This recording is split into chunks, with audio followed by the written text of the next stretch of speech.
صاحب کی جانب بڑھنا چاہوں گی. سر آپ کیا سمجھتے ہیں, کیا واقعی پلان بی نہیں ہے, جیسا کہ بریگیڈیئر صاحب کہہ رہے ہیں کہ کوئی پلان اے بھی نہیں ہے, ہم نے تو صرف بیس ہی جو ہے وہ قرض پہ کرنا ہے؟ دیکھیں, آپ کچھ پاکستانی بینک کے پاس چلے جائیں, آپ کو کوئی لون نہیں دے گا جب تک آپ کو کلیکٹر نہ ہو یا آپ کے پاس کوئی سیکورٹی یا شیورٹی نہ ہو.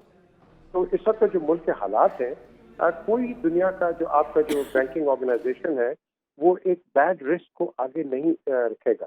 کیوں؟ کیونکہ جب ہم کہتے ہیں انٹرنیشنل مانیٹری فنڈ, اس میں پوری دنیا کے جو ممالک ہوتے ہیں ان کے پیسے ہوتے ہیں.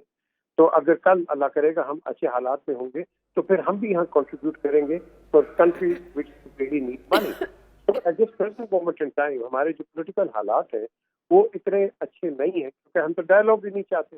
تو جب آپ ڈائلاگ نہیں ہوں گے, مونولوگ پہ چلیں گے, تو انٹرنیشنل جو آپ کہہ لو کہ جو ایجنسیز ہیں, مانیٹری ایجنسی, وہ آپ کو ایک اسکیپٹیبل نظر سے دیکھے گی.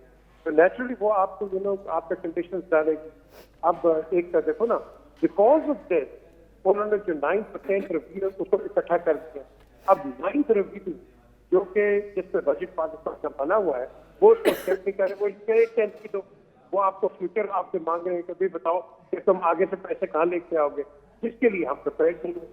وی ڈونٹ نو کہ ہماری کتنی ٹیکس کلیکشن ہوگی, وی ڈونٹ نو کہ ہماری آپ کہہ لو کہ فارن ریمیٹنس یا آپ کو جو فارن ریزرو کتنا آگے آتا